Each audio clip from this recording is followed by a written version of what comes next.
Welcome back to Big Red Rant. We've got a very fun matchup ahead of us this weekend. 4-1 Nebraska going up against 4-1 Maryland. This Husker defense will have to stop another studly big body freshman quarterback. Like Bryce Underwood, Malik Washington is 6'5" and really talented. But luckily for the Black Shirts, he's not much of a runner. He's amassed only 22 yards rushing on 11 carries. The problem here that I see, Gary, is that Maryland has the most sacks in the Big Ten, 19. And they've only allowed Washington to be sacked once all year compared to the 15 sacks that Raiola has been subjected to. Would you agree that Maryland seems like a better overall team than what we just saw versus Michigan State? Yeah, I agree if you watch, especially if you watch both, right? Watching a little bit of Michigan State before we played them, watching a little bit of Maryland. They do look like a more athletic, a little bit more imposing defense because of their pass rush. But like I'm always preaching or hounding on this aspect. And I think it's gonna be very obvious in this game is that it's football especially is all about matchups. And I think the matchup for Maryland is worse than it is for Nebraska. I think very quickly you look at a young, athletic, big quarterback, and you're like, oh, he's going to run all over him. They might try to implement more run, or in this week of preparation, try to really drill him on. This is a spot where they're weak. He's Raiola like, where he wants to extend the pocket, but is still trying to extend plays and keep his eyes downfield and not worry so much about okay, plays breaking down, go. I wouldn't be surprised if they try to have that kind of wrinkle to their offense that they haven't put on tape, just because, again, matchup purposes. The other glaring thing I think people are going to look at is the way Nebraska, especially against Michigan State and obviously against Michigan, struggled with the pass rush. That Nebraska's not good with the pass rush, and this team's good with the pass rush, so it's going to be a problem.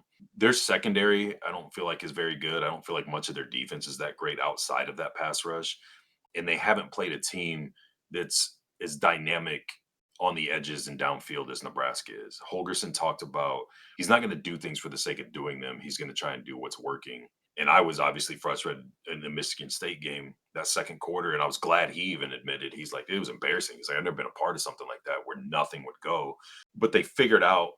I thought the quick pass game was kind of the thing that got him out of that funk. He talked about how he was trying to get tunnel screens and different things like that going, and we eventually scored with Hunter on the one. But Nebraska has seemed to have these issues they can't overcome during games, but seem to address them in the off week, in that week of preparation. And then maybe there's another batch of problems that it's like, okay, is this going to be the reason we lose, or can we get over the hump here without needing a week of preparation for it?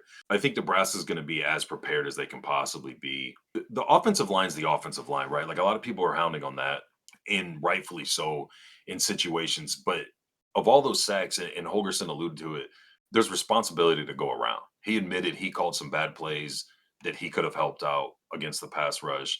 Raiola held the ball too long on one. He missed some guys that were wide open and instead ended up taking sacks.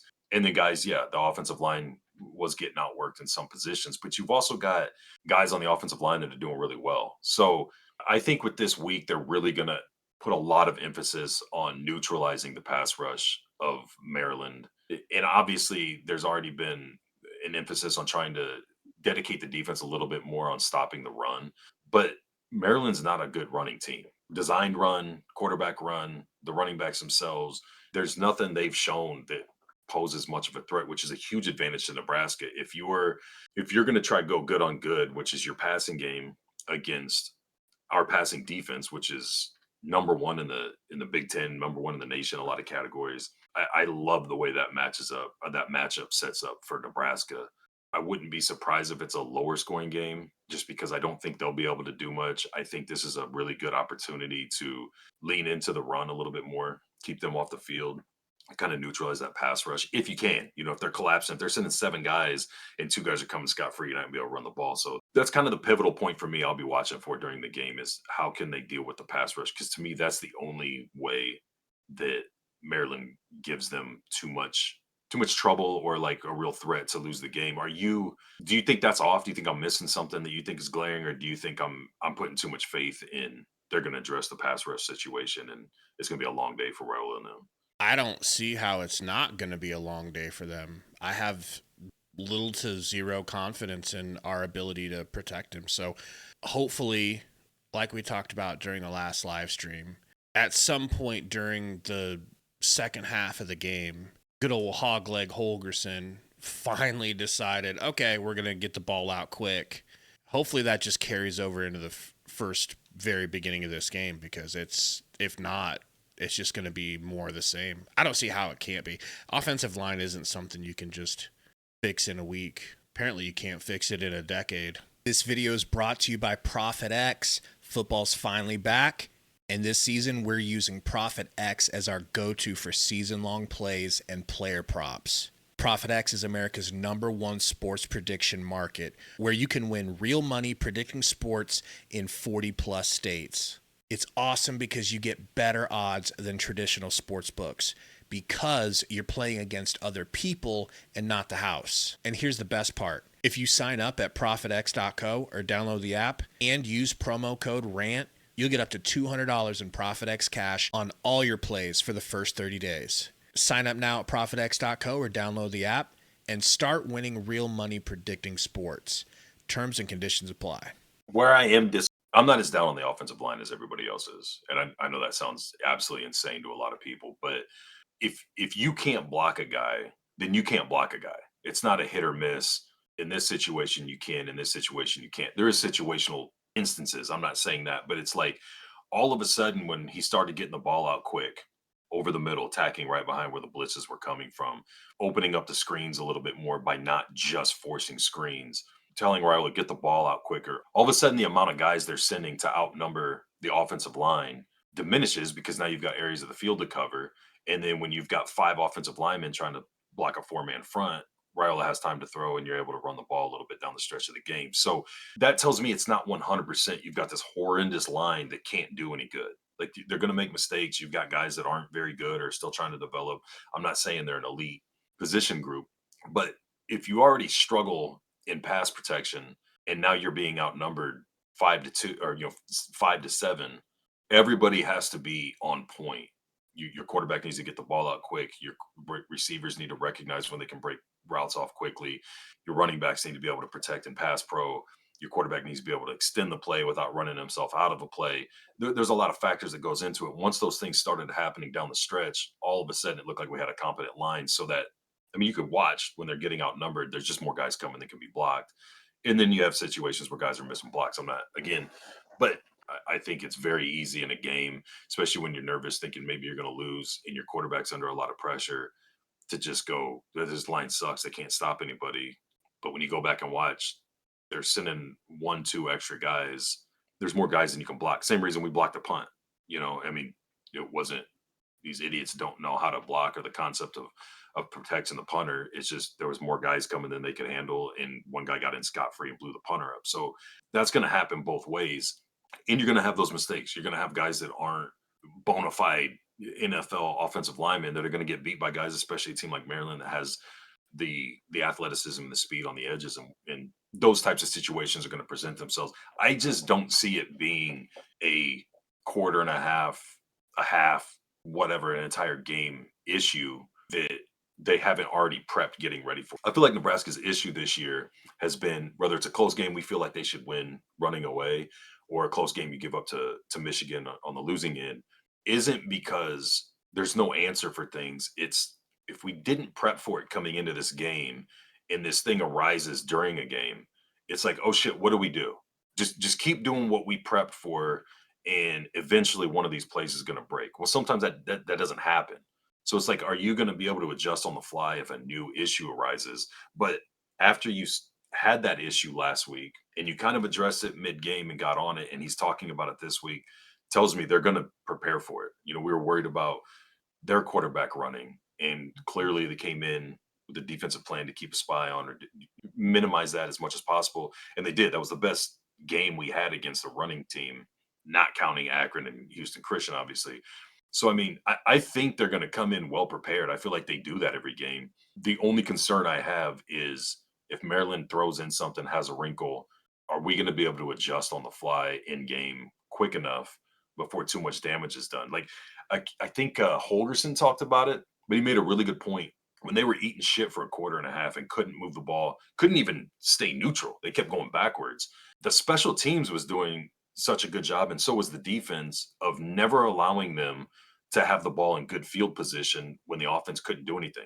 Like the offense was trying to give them the ball in their territory, but between the special teams and the defense, they couldn't capitalize or do anything with it. So, can we play complementary football? Let's say they add a wrinkle, they're going to run the quarterback, and it takes Butler and the defense a while to figure something out. Can the special teams and offense hold up the defense until they get their shit together, kind of like special teams and defense did for offense last game? I have faith in that. I have faith that they'll go in with a really good game plan as to, addressing what their weaknesses were. My concern and thing I don't have a ton of faith in is if a problem arises mid-game, how quick can they adjust and counter it?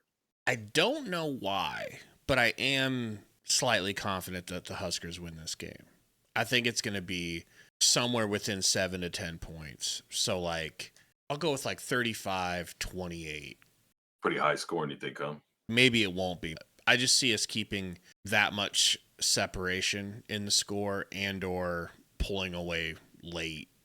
I think it's going to be a little bit low scoring game. I don't think they're going to have much success moving the ball on Nebraska's defense unless, like I said, they have some way of they're going to come in and really focus on the quarterback trying to gouge him. And I'm hopeful if that's the case, it's like, okay, let's kind of vert back to our game plan against Michigan State of trying to keep the quarterback in the pocket.